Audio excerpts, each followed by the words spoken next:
Schwaber's getting his lighting right. He's got to make that face all pretty. Welcome to the Sports Porch Philadelphia. Thanks for tuning in. If you're watching us live on social media right now, we're all over the world, all over the friggin' world on Facebook and LinkedIn and YouTube and Twitter. And you can also catch our podcast right after this show. We drop it on the iHeartRadio app, Apple Podcasts, Spotify, or wherever you get your friggin' podcasts. And you can hear the Sports Porch Philadelphia on American Busker iHeartRadio every damn Sunday, somewhere in the neighborhood of 5 p.m. I thought it was 4 p.m. Well, that's the first show we do. The one on the other side of the state. Oh, I got you. The one you don't like to talk about. Okay, yes. When you say just click the Philadelphia tab, it's the only one that matters. Yes, and you do that when you visit us at theporchislive.com, theporchislive.com, theporchislive.com. If you're going to switch it around, Schwaber, you got to let me do the third one. And we already have a comment. Mark looks like he's in a cave. Well, I am in a cave, Amy. Chris has decided that an all-black background was a good thing. No, Chris only has an all-black background right now. We're still working on getting the studio together. That's right. That's exactly right. But one thing I can tell you is the audience is growing, and we appreciate you, Sports Porch Philadelphia listeners and viewers. That's right. And we especially appreciate those that I don't know where I'm going with that. It's it's just you got to think before you open the mouth. I know, and usually I don't. So this time it's a good thing I did. So, all right, listen, if you want to be a part of the show, drop a comment in the chat session. We're here to talk Philly sports, of course, with the Grand Schwabini. And I want to remind you that you can always catch the Phillies report before or after, depending upon how you're feeling that day. Every series on the Sports Porch Philadelphia podcast, anywhere you get your podcast. So let's talk about the Phillies. Let's do that. 15-5 in their last 20. Correct. That's not too bad. It's not too bad. The pitching is coming around. Pitching has been excellent. Yes. I sent you a stat that in the last 18 games, the Phillies the starting pitching is at a 1.61 ERA clip, 19 runs. Oh, I like that kind of party. Sorry, just thought I'd celebrate with you there. Yeah, I like that kind of party myself. Yeah, and I like celebrating. Yep. So last 18 games, starting pitching been unstoppable. Not since 1964 did they have an 18 game stretch where they were better. Yeah, and that would have been before we were born. My -6th birthday. Yeah. Happy -6th birthday. Yeah. I'm not even sure if I was a thought in either of my parents' eyes, because I'm not really sure they were together. Yeah. Well, you were a thought, but in another way. Okay. At least in your father's eyes. Thank you. You're welcome.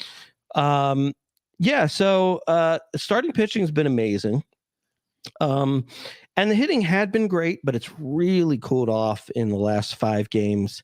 They went 0-2 against Atlanta. Right. One of those games was a 0-0 game going into the 10th. That's the one that ended up 5-1. 5-1. And, I didn't harp on it on my, my after series review because I just didn't want to. But I probably should have. It's kind of like right after the Super Bowl when the Eagles lost, you refused to do the podcast. Why would you even bring that up? Because it's what makes you, Schwaber. Well, anyway, Kyle Schwarber did have one of the worst errors ever in the extra innings of that game. Always happens. It was hit right to him, and my God. He just went right in and out of his glove. Like there was nothing to it. I feel like I've seen a ton of those errors by another team though. So I don't feel bad. But the bottom line is we don't really care about the errors when Schwarber's hitting home runs. Right. And he was crushing it to start the month of June. But in the last in the last series with the Mets, he didn't get a hit. Yeah. And that's not good to see, especially when June is supposed to be his month. So, bottom line is the Braves, we know they're a better team. They got the best of them. They won 2 very close games. You come back against the Mets and, look, they took 2 of 3 from the Mets, but I mean, the last game against the Mets, the Mets basically just gave it away. Yeah. I mean, it was something like nothing like this has happened since like the early 1900s. Yeah. Wasn't it like a hit by pitch or a walk and then 2 hit by pitches? It was, well, yeah. So they were down 6-3 in the 8th inning, and they had a 4-run 8th to win the game, basically 7-6. And the way they did it was they scored a run on an error, a walk, a hit by pitch, and a hit by pitch. Yeah. They basically did nothing to score 4 runs, and only the Mets could serve it up like that. I know. The Mets were metting. They were metting. The Mets were metting, and, hey, a win is a win, and we'll take it. Yeah. But, really not playing great. I mean, we're sort of hovering now, like, we've gotten to that 3-4 games over 500, and now we just can't seem to break that and get to like 6, 7, 8, 9, 10 games over 500. Yeah. 40 and 37, and 10 games back of Atlanta for what it's worth. Right. And I think it's like maybe 3.5 back of the wild card. And that's a little scary. I mean, the last Monday when we were talking, I think it was 1 game back. So, you go 2 and 3, and all of a sudden you're 3.5 games back. Yeah. So, and I'll tell you what, you and I were just talking about this before the show. Next series for the Phillies is on the road in Chicago, and Chicago's a really good team. And I'm a little fearful, that maybe the Phillies, maybe they'll lose 2 of 3. And, all of a sudden it's like, you're down to, 2 games over 500 or 1 game over. Now we do have the Nationals after that series, which helps. Yeah. But who knows? Maybe the Phillies will surprise us, and maybe they'll win 2 of 3 in Chicago. But I don't really like where they are right now. The other thing that you got to look at is you got to look at who's ahead of them. And when I look at who's ahead of them, I see 2 teams that are, I think definitely, going to make the playoffs, which are the Dodgers and the Marlins. Well, who is it? It's Dodgers, Marlins, Giants. Here's how it goes. How it goes. The Phillies are actually 3 back, tied with the Brewers right now. Okay. So you've got the Dodgers, the Giants, and then the Marlins at the top of the heap. Okay. The Marlins are in the Phillies division. They're a pretty good team. I just watched them play 3 games. They're pretty good. They've got some great pitching on that team, as well as that guy Arez, who's hitting the cover off the ball. Yeah. Then you got the Giants and the Dodgers. The Giants are playing better than they were playing in the beginning of the year. Yeah. But I don't think they're. I think it's the Dodgers and the Marlins. Yeah. That's what they got to watch out for. Yeah. So the way I kind of look at it is, now, Marlins have to prove it. Right. They still have to prove it. But at this point in time, of what I've seen, as we're, I guess, nearing the midway point of the season, I'm looking at Dodgers are definitely in. If they don't win their division, they'll get a wild card. Right. I'm going to say at this moment, Marlins are in. And look, I don't believe in the Giants, but they are still like 10 games over 500. Yeah. Yeah. Okay. So but I don't believe in the Giants. I don't believe in Milwaukee. That's where I think your Phils will end up getting to that 3rd wild card. But I also don't think it's a gimme either. Yeah. I mean, you got to catch a team that's 10 games over 500 right now. And, the bottom line is it's a long season. You don't know what kind of other injuries are going to come to be. And, so, and look, it certainly doesn't feel good to say, hey, I think we can make it as the 3rd wild card. That's kind of like the last thing you want to say when you're trying to be a playoff team. Yeah, I think that the issue here is that you've got, I mean, the Brewers, they're the real iffy team here. So you've got the Cubs and the Padres that are a couple games back right now. And the Padres not playing well. Yeah, but right. they have potential to get there. Yeah, they could go on a 10-game win streak or a 7-game win streak, and next thing you know, they're right up there. So yeah, it's the season is long, and right now to be 3 games over 500, you're not in a prime position, but you're in a position right now where if things come together and the pitching continues to hold up and the hitting gets a little hotter,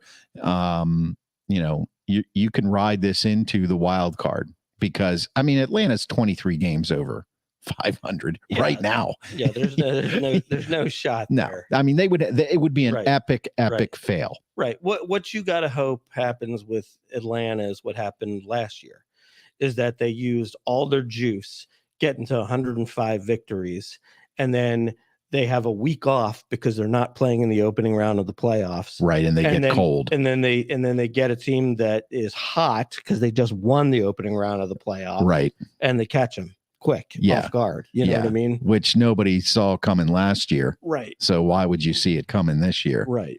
And Pat on Track says they're tied with Milwaukee. It worked for them last year. Right. Pat this week is watching us on YouTube. He continues to just play around with the platform. Yeah. He likes to watch us on LinkedIn and on YouTube. So we thank you for that, Pat on Track. And at least his comments are on point. His comment was on track. Yeah. The little surprise. He was talking about that the error by Schwarber too. Are you taking your medicine, Pat? Yeah. I don't know, but it seems like he might be. Good.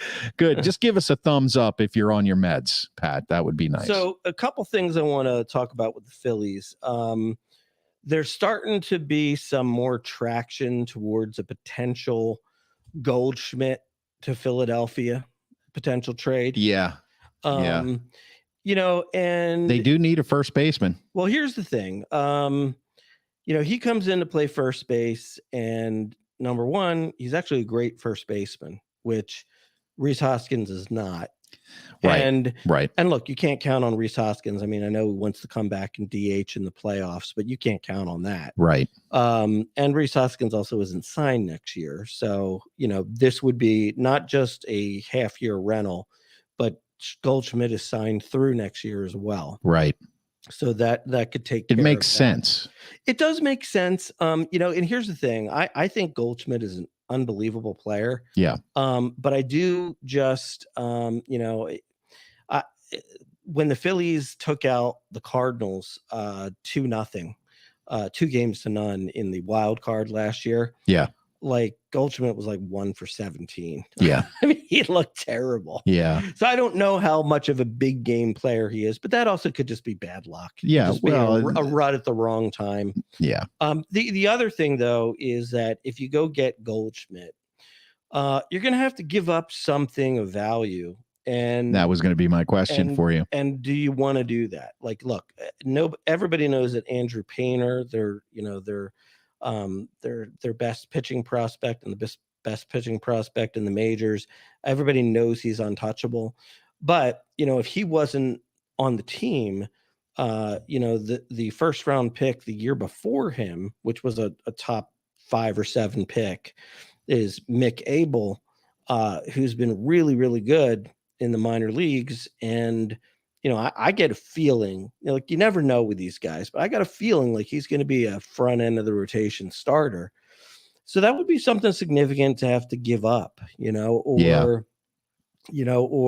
maybe you give up one of your good young outfield prospects that's knocking the cover off the ball. So, right. I'm not sure about that. One thing I do think is there are a few guys on the team that I am just getting sick and tired of seeing. One of them is Dylan Covey. Yeah, if you listen to the Sports Porch Philadelphia Phillies report after the series on the podcast, you can hear who the Grand Schwabini is tired of seeing. Yes, Dylan Covey is just like a, what do you call it, journeyman player. And he's horrible. Now I'll give him some props. He actually hasn't given up a run like maybe like his last 3 outings, but he is really, really bad. And there's no reason why he should be on this team right now. Right. No reason at all. Right. Now, Andrew Bellotti, who we were bringing in pressure situations in the playoffs last year. Right. He's had 11 innings of work in his rehab stint in the minors, and he's got a 1.61 ERA. It's time. Bring him up already. This is ridiculous. You're kind of wasting that down in the minors. Right. Yeah. You're wasting it. And then the other thing is, now this is a name that you're probably familiar with. He used to play, I'm drawing a blank on his name right now, but he used to play for the Pirates. And he's like a middle infielder, kind of utility guy. Harrison. Josh Harrison. Josh Harrison. Yeah, are you sure? Yeah. Josh Should Harrison. I Google it just to No, that you're right. Okay. Josh Harrison is another guy that I never need to see play another inning for the Phillies ever again. Maybe that's why I'm so serious. Josh Harrison. Yeah, yes. Now Josh Harrison did come into like the game yesterday and got a pinch hit, which basically raised his average from like 197 to 222, I believe. Right. But I don't care. I mean, he is a horrible baseball player at this point of his career. At one point, he was pretty good. I remember he was good with the Pirates for a year. He had a little pop, and he was a hustler. Yeah, in 2014, he batted .315, and he had 18 home runs. And 2016, he had 19 dingers and batted .283. I mean, he's been a serviceable major league player at times. Yeah, but you said 2016. Right. He's bounced around. Yeah, they let go of him in 2018, and he bounced around from Detroit, Washington, Chicago. And he can't do anything. But worse than that, he can't. Worse than that, he can't field. I mean, every time they put him out in the field, he makes an error. Yeah. Well, I mean, they don't focus on the fundamentals in Pittsburgh anymore. They don't. Yeah. So long ball Hall. I mean, he's ready to come back. He's hitting 305. He's got 2 home runs. He's got 5 doubles. He's, seeing the ball real well down. Bring him up already. What the heck? And I'll tell you what, here's something that kind of, irritates me. And I know it's going to irritate you because it's sort of an analytical type thing. I'm starting to get irritated just thinking about it. I'll tell you why Harrison is on this team. And right now, Derek Hall is still hitting in the minors. You want to know why? Yes, I want to know why. Because of optionality. Because Josh Harrison can play first, second, short, third, left field, right field, center field. Great. But he sucks. I don't care. Right. Derek Hall can only play first base. I know this, and he can DH too. Yeah. But he can only play first base because, right now Bryce Harper's got a DH every game. But I don't care. Yeah. If we needed him for one at bat, he's better. Right. You know what I mean? So I could go on and on about what's going on. It's just like, well, with Josh, it just provides us with so much flexibility. Yeah. Well, flexibility to stink at several positions. Right. You know what I mean? Exactly. I love that word though. Optionality. Is that a real word? I want to look that up too. I made that up not too long ago. I think it's a great word for sports, isn't it? It is. Optionality. Actually, look at this. Optionality. The quality of being available to be chosen, but not obligatory. These projects provide excellent optionality for our shareholders. It is a word. There you go. Yeah. So unfortunately, you can't claim it. I can't claim it. But I can tell you, I can't remember the last time ever hearing it in my life used correctly. In your life, did I make it up? Yes. In my life, you made it up, and you have now given me optionality with my vocabulary. Thank you. I have to say that was well used. Thank you very much. Used. Yes, golf very clap. Well used. Yes. Slap me silly. Yep. I just picked see these buttons here, Schwaber, they give me optionality for the sound effects. Yes. Which we have to work on. So yeah, I agree with you. I don't like I don't know. I mean, the only parallel I can draw to some of this is obviously, I focus on the Pirates for our other show. That's a baseball team on the other side of the state for Phillies fans who don't know. Yeah, just in case. Yeah, and that's good. I'm glad you pointed that out. Well, they're sort of obscure. They are. So they're extremely I just obscure. wanted to make sure people knew. I mean, people knew maybe, in the 70s that they were a team. We are family. A little bit of early 90s. Yeah. But it's been 20 some years. Well, and they of course know that Pirates existed a long time ago. Right. Yeah, and there's lots of tales. I'm the captain now. Yeah, right. Exactly. I'm the captain now. But I guess it's all of baseball right now. To me, baseball is kind of losing itself in this optionality analytics stage. This is a pat on track travesty. Yeah. My inner Florence Henderson. Yeah. Isn't that the lady who played Carol Brady on the Brady Bunch? It is. What does Florence Henderson have to do with anything? I don't know, but I'm going to read the comment for those who are listening. Optionality by Pat on Track. Optionality, etymology, Mark Schwab channeling his inner Florence Henderson. Now, this is definitely a case where I think Pat on Track is a little over medicated. He is off track and not taking his medicine. I don't know. This to me means he may have taken too much. I mean, I don't know. It's not. Can you give us a color scheme for this, Pat? Let's see what we get back from that one. But yeah, I am not a fan of, here we go again. Westonality. Florence Henderson did ads for vegetable oil. Okay. Definitely over medicated. Wow. Yes. The guy has lost his mind. Yeah. Yep. And for those of you at home, Pat has been, is a wonderful friend, but he's also been a challenge. Yeah. And we accept him as is. Oh, definitely. And we're there for you, Pat. Yes. We're always a call away if you need us. Anytime you need us. Yes. Yep. No matter what time, day or night. Yep. Feel free to know that you can call. Yeah. We'll be here for you. You've got a friend. Yeah. And we mean that. Yeah. No, I think that it's just very confusing. And I agree with you. Josh Harrison for a couple of years was a decent player. He's near the end of his career. Right. You don't need him. Right. On the team. No. You need Derek Hall's bat. Right. You need Andrew Bellotti's arm. Mm-hmm. And it's like, okay. He can. What infielder can't play another infield position? I mean, what's going to happen if somebody goes down and Derek Hall is at first base and the shortstop goes down and Trey Turner goes down? You have somebody that'll play shortstop. Yes, we do. We have Edmundo Sosa who plays third. He can play short. Stott, who plays second, can play short. He played short all last year. Right. There you go. Come on. Yes. You know, it's ridiculous. And as that obscure team on the other side of the state has proven, you can turn a catcher into an outfielder just because you can. That's right. So you're right. There's no reason to have Josh Harrison on that team. Right. There's really no reason Josh Harrison is playing baseball right now. No, and he wouldn't be playing baseball if it wasn't for the Phillies. I mean, honestly, he should be in the minor leagues. I believe he spent half the year in the minor leagues last year.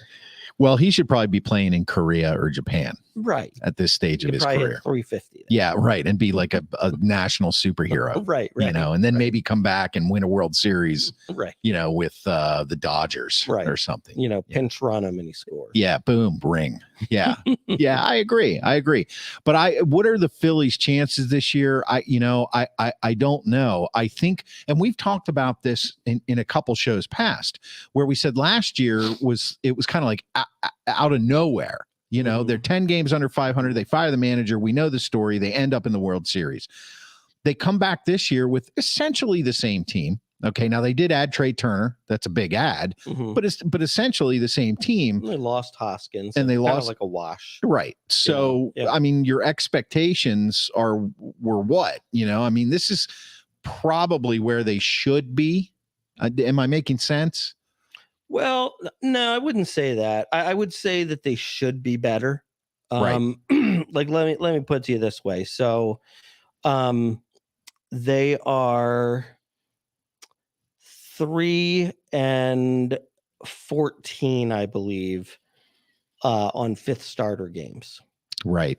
So that to me says they didn't address enough pitching depth, because look, maybe it's not going to be great, but like, if you're playing 17 games, you should be, at least like 7-10. Right. Right. Yeah. Right. You know Yeah. what I mean? Yeah. And if you do that, you're in the wild card right now. Right. I mean, I sort of look at things like that. Now, was there a little bit maybe of a World Series hangover? I think there was. It's, everybody has had a full year to prepare for, I guess, the way that Topper manages. So I think that's a little bit of a factor. I mean, look, also last year, many of the guys had career years. No one's having a career year this year except maybe Castellanos. Yeah. So, I mean, a lot has gone wrong for the Phillies. So in some respects, you could say 40-37 feels good. Right. But, when you make the World Series and, you add a Trey Turner, you didn't know Hoskins was going down, but you add a Trey Turner, you add a Taijuan Walker, who right now is, not giving up. He's given up like one run in like his last 4 starts. So he looks like he's rounding into form. You've added some really good bullpen pieces. Like, you've got, Kimbrel has been good, saving games. Alvarado, barely lets in a run, strikes out everybody he faces. Gregory Soto can close in a pinch, and he's been very good. I mean, they really have they really upped their bullpen. They should be better. Now, they shouldn't be the Braves, but they should be better. Right. They shouldn't be 10 games behind the Braves. They should be 5 games behind the Braves. That's kind of the way I sort of look at it. Right. And the reality is we'll have to see what happens. I mean, they could play like this the whole year, and it'll come down to September in terms of who makes the playoffs. They could go maybe on a little bit of a second half tear and make the playoffs with room to spare. Yeah. But either way, I would say this. I would say going into the season, there was maybe hope that it wasn't going to have to be let's just get in by the skin of our teeth and let's see if we can get hot. And this year it is going to be exactly that. Yeah. Well, it's shaping up that way, Right. but we're not quite halfway through the year. So 3 at Chicago, and Chicago is my sleeper team this year. They're better than they're playing. And then you're back home. The Phillies are back home against the Nats for 3, and then they go on the road for the last 6 before the All-Star break. And this is not easy. 3 at Tampa Bay, 3 at Miami. So, will they be finishing up the first half of the season drinking Mai Tais on a beach and having a good time, or will they be reevaluating what's going on? And that's hard to say right now, because Tampa Bay, they're not bad. They're a pretty good team. And Miami that's a division game, just as it's the same as the Nationals. Something though with the Phillies, which, it really shouldn't be the case, but sometimes it seems to be the case with teams that are like around 500, is they do sometimes play better against the better teams. Yeah. Yeah. Like they took 2 of 3 from the Dodgers. They took 3 of 4 from the Diamondbacks. Right. They tend to do that. So I'm hopeful that they will, look, they just need to be over 500 at the All-Star break is what they need to be. I think they'll be there. Will it surprise me if they're like at 500 or 1 over? It won't. Right. To be honest, I think the 3 hardest games up to the All-Star break will be the 3 in Miami. Right. They traditionally don't play Miami that well, and Miami's pitching is really good. And Miami's going to be playing the whole year like they've got something to prove. Yeah. Because, just the fact that they play in Miami where nobody cares about baseball. Yes. There's not a fan in the stands. There's a couple. There's a couple. There's 3. Yeah. I mean, they're their own fans, right? Well, they had a lot of fans in the stands on it was, I don't know what to call it, so I don't want to offend anybody, but it was like Puerto Rican Independence Day or something, for real. I mean, they were playing the Pirates. Yeah. And there were Puerto Rican flags everywhere, and there were probably 25,000 people there. Okay. So there's a lot of people that do appreciate them. Well, they're playing well. Right. So maybe. Right. But the bottom line is that I'm just saying, just by default, when you play for the Marlins, you pretty much know it's your guys against the world. Yeah, right. It's not like the Cubs. When you go into Wrigley, Wrigley Field is one of the best baseball fields ever. I mean, the Cubs, even when they stunk, the stands were filled. So it's not like playing in Chicago. That'll be a really tough series for them. So I honestly, they really need to come into that series at least 3 games over 500. Yeah, or they could end up at or below. Right. Yeah, I agree with you. I think the All-Star game is July 11th. Mm-hmm. So, that schedule I just talked about, that Sunday game against the Marlins, that is their last game before the All-Star break. So we're gonna have a Grand Schwabini Phil's report after the Cubs series, after the Nats series, after Tampa Bay, and then a halftime report maybe after the Miami series. Halftime report. Yeah, there you go. Coming your way. That's right. There you go. And this is the last comment we're going to allow Pat on Track to have for this particular version of the Sports Porch Philadelphia. Lee Elliott Wrigley. Lee Elliott. He was a Phillies manager. I think he might have also been a Cubs manager. Yeah. Must see YouTube. Yeah. Okay.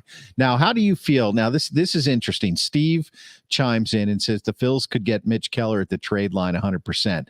I would actually love that. I was going to say, how would you feel about that? I'd love that. I think Mitch Keller is a really good pitcher. Yeah. I would love that. He's being wasted in Pittsburgh right now. There's no doubt about that. Yeah. But, but at the same time, I mean, who knows? Maybe the Pirates are going to be the Pirates, and, with their lack of willingness to spend, maybe they're just going to do what they always do and get rid of their good young players. But Mitch Keller, I mean, if they were smart, they would keep him. Yeah. They really would. I mean, you got to build around somebody. Yeah, I know. Garrett Cole. Yeah. I mean, they let him go. Staff, right. Goodbye. So. Yeah. So, well, okay. Well, I'm looking forward to the next Grand Schwabini Phil's report. I almost feel like empty inside because, you're not going to do one before tomorrow night because you did one after. I think they need to come with more frequency. Maybe they do. You have to just keep the ball rolling. You know what I mean? You don't want to lose momentum. I hear you. Okay, that's good. I hear you. All right, so let's move on to something else near and dear to your heart. Let's move on to the Flyers because there's a lot of rumors going around about trades, loading up on first-round draft picks, obviously rebuilding, to use a term you used before the show, gutting the team. Yes. There's a trade possibly with the Blues. It's now on hold because of a no trade clause. On hold. Trade with the Canes. On hold. Right.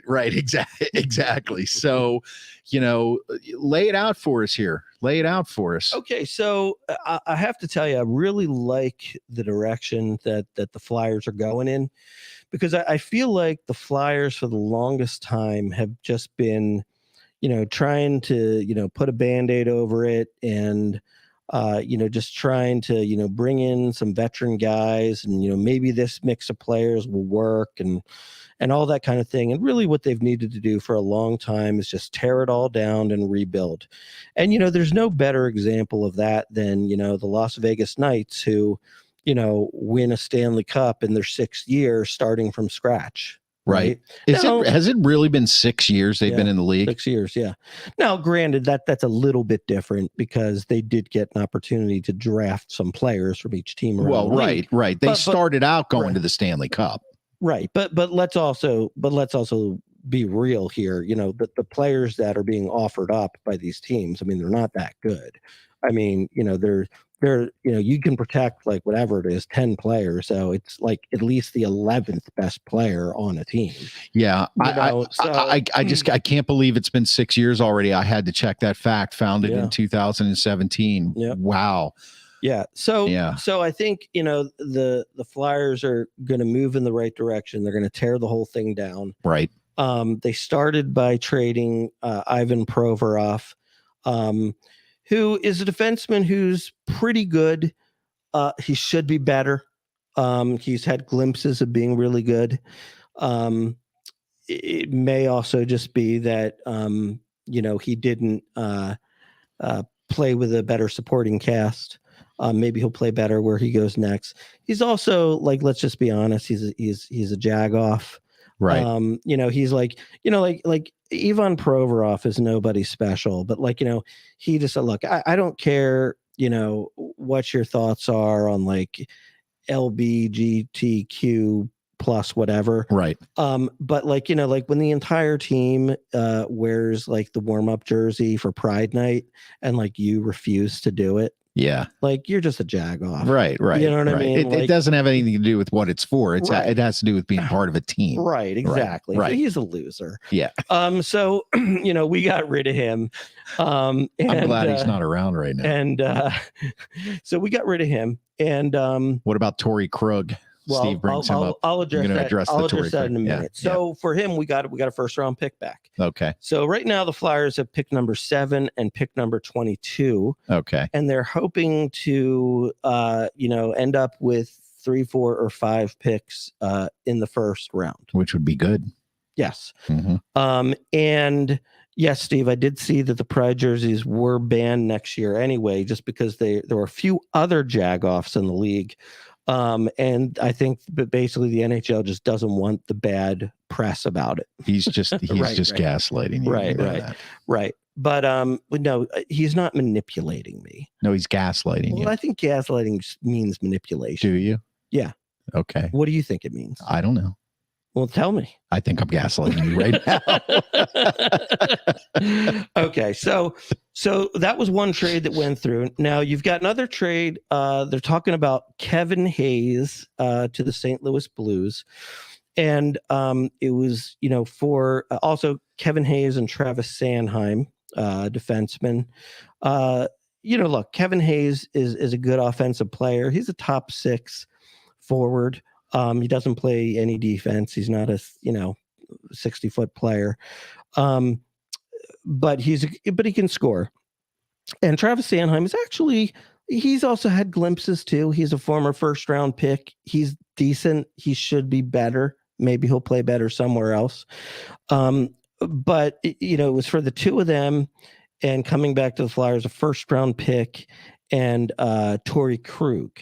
Now Torrey Krug has a no trade clause, and he's halted the deal because he doesn't want to go to Philadelphia.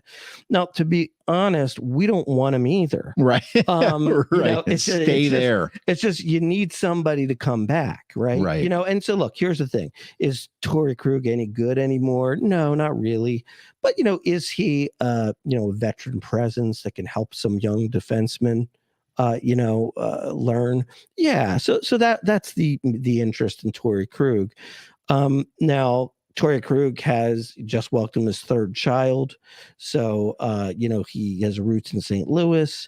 There's some thought that he might come down, might be interested in, if the Flyers can flip him to Boston because he had played in Boston before. Right. So that might get the trade to go through. What I imagine will happen is in some way, shape, or form, the trade will happen. Just might be different pieces. It'll definitely be Kevin Hayes going, maybe not Sanheim. Toronto was apparently interested in Sanheim. Something will happen, but it's gonna, the draft is Wednesday, and so it's gonna probably take up till the draft for things to come through. The other thing out there is what's his name? Tony Soprano? No, not Tony Soprano. Steve, you want to help me out? Oh, Tony D'Angelo. He's driving. Close. I was close though.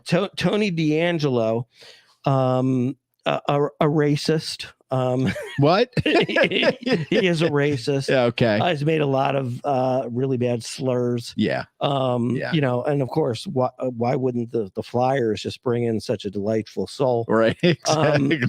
But look, he's actually a decent hockey player. He doesn't really play much defense for a defenseman, Right. but he's an offensive defenseman. Right. You know, so he can score like on many levels. Yeah, apparently. he can score like 10 goals and 30 assists, that kind of guy. Yeah. He was on the Carolina Hurricanes. Right. Hurricanes won him back. Well, it is North Carolina. They had a deal to send Tony DeAngelo back to the Hurricanes. The Flyers retained 50% of his salary, and the Flyers get, you know, a first round pick and a prospect. Problem is, which is kind of crazy, CBA issue. Okay. You can't go back to the same team with the, you know, without you know, the same team taking on 100% of the salary, because then teams could work out a deal to get rid of a player Right. and then get him back on the cheap For half. Right. You know, right. Right. You know, Right. So, you know, but apparently they can make the deal if they wait till like July or something. So They wanna wait. Yeah. once it's over a year. Or Yeah. something. So maybe they're going to Stupid wait. rules. Maybe they're going to wait, or maybe they're going to talk at the There's draft always a and- loophole. and figure out a way. So there's a lot of stuff in the air right now, but I do just like the general philosophy of, you know, let's just bring it on down now. Start over. Yeah. Now, if I was the Flyers, the two guys that I would keep Travis Konechny, and I would keep Carter Hart. Right. You know, some of the feeling about Carter Hart is, we'll just get rid of him now because by the time you're contending, you know, he'll be older. Well, guess what? He's 21. Yeah, I mean, I mean that's not. If you contend in 4 years, he's 25. Yeah, right. Yeah, no, I don't know where that would. I mean, right. But the goalies seem to have a longer life in the NHL anyway. But here, and actually, they said most goalies actually kind of hit their stride. Yeah. In like at 30. Right. So, right. You know, but at the same time, look, I also do realize that people are desperate for quality goalies. So could he net you a huge return? Look, if he nets you a huge return, I get it. You could do it. One thing that was actually kind of interesting was that the Las Vegas Knights, apparently they have been in the semifinals and in 2 cups and won 1 cup. All like in the last 6 years. Right. And they've never had a good goalie. So the whole thing about, I mean, I personally think it's important. Yeah. But that's a team that kind of showed that it's not really incredibly important. You just have to have somebody kind of serviceable. You know what I mean? Like think about it like this. Like think about, you know, we live in Pittsburgh. You know, think about Matt Martin.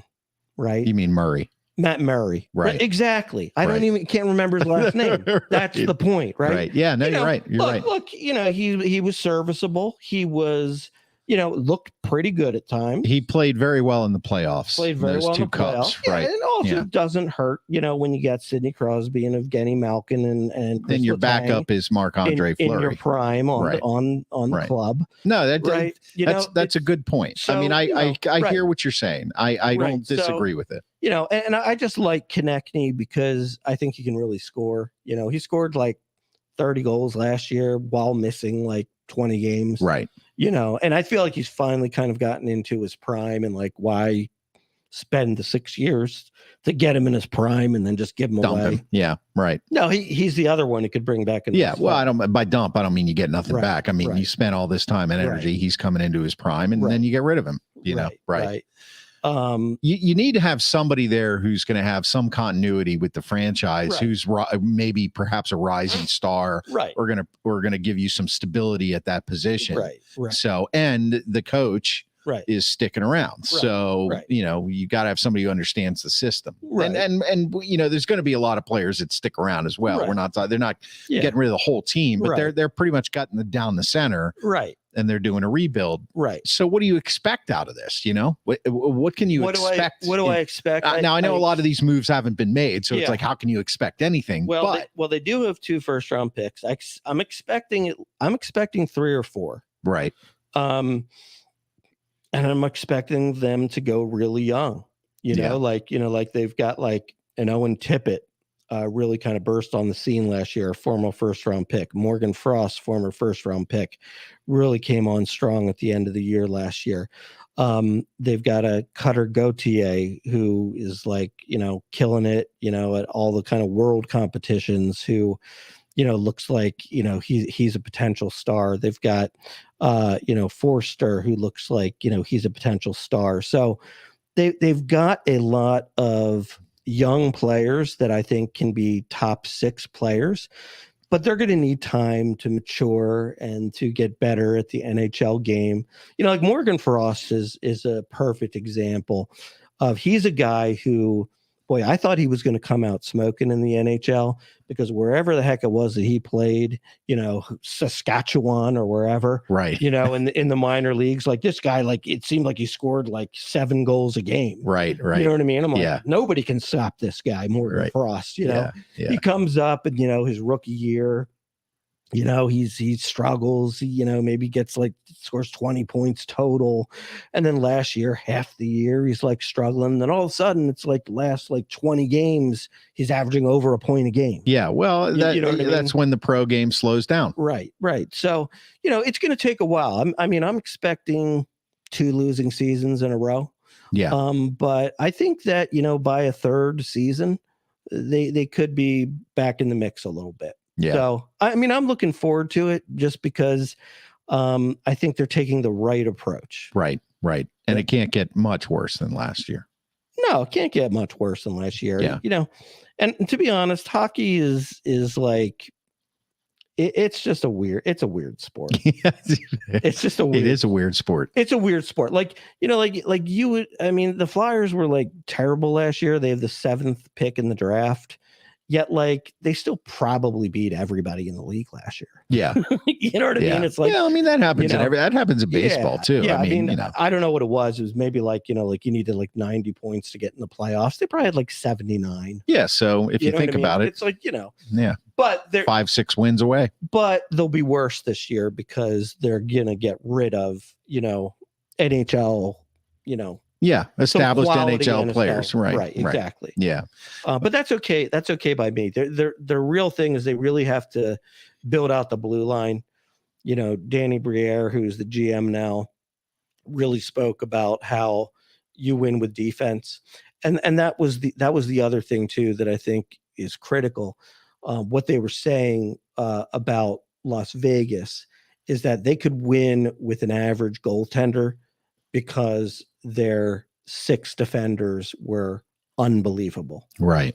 And so, and it's true. Think about it. The Flyers made the Stanley Cup with Chris Pronger and Kimmo Timonen, who were probably top 5 defensemen in the league, and they had Michael Leighton in net. Right. They were in the cup, and they were in the cup final. Yeah. Right. right. Yeah. So you know what? You're kind of you're making a case. You're making a case for that. I hear it. I'm making a case. There you go. I hear it. Making Absolutely. a case. Who's going to be on the jury? Well, who's on the jury? Everybody in Philadelphia. That's like a constant jury. Hey, it's a bad attitude. By the way, let's give a round of applause. How about Philadelphia doing the unthinkable? The unthinkable. Yeah. Now, how bad construction is, right? Yeah. You saw that I-95 collapsed, correct? Oh, yes. They got it done in 12 days. Yeah. Both sides, multiple lanes open. Yeah. 12 days. That's insane. Think about that. Yeah. If you really want to get it done, you can get it done. Yeah. Let me tell you. And you know what they did? They had the Governor Shapiro had a live feed. Yeah. So everybody could watch the reconstruction of the bridge. That's a great idea. And you know what? They worked through the night Yeah. and they opened it in 12 days. Yeah, that is actually insane. And I got to tell you that when we were in college, and for those of you who are new or even longtime listeners of the Sports Porch Philadelphia, Mark and I went to college together. That's where we met 35 friggin' years ago, dude. Yep, you betcha. Yeah. That's unbelievable. It's more than half our lives. Yeah, it really is. What a shame. But anyway, so we met each other in Philly going to school at Drexel University, and my co-op there was across the bridge into Jersey, and the Tacony Palmyra Bridge, and I had to go up and down 95. Like I've driven that road. Now it's been many years since I've driven it, but there was a time where I drove that road multiple times a day for because I was in this particular co-op job for 2 years, and it was a mess at rush hour anyway. Right. So I'm familiar with it. When that bridge burned and fell down, I immediately had flashbacks to sitting in traffic there. And I thought to myself, oh my God, the entire Eastern Seaboard is screwed. You know, there is like, I don't care. I mean, it would have been an accomplishment for them to get it done in 6 months. Yeah, that's what I was thinking. Yeah. Like if they can get this thing open in 6 months, God bless them, because traffic is going to be in 12 days. Insane. Absolutely insane. Right. So shout out to Governor Shapiro. But shout out to the hard-working men and women of Philadelphia. Absolutely. I think the city of brotherly love. I think that's, yeah. And that'll be about it for the Sports Porch Philadelphia. Yes, shout out to the people of Philadelphia. Shout out to I-95, all those patient commuters driving up and down. We're so happy the bridge has been fixed. And shout out to the guy that they interviewed who said, I was passed out. I didn't know what was going on. I know. Thank you for watching the Sports Porch Philadelphia on social media and for listening to the Sports Porch Philadelphia. You can subscribe to the podcast on the iHeartRadio app, Apple Podcasts, Spotify, or anywhere you get your friggin' podcasts. Please, if you do, leave us a review. We would love that, wouldn't we, Schwaber? We sure would. And anytime at theporcheslive.com, theporcheslive.com. Theporcheslive.com. Click on the Philadelphia tab. Amen. The only tab that matters. We're out.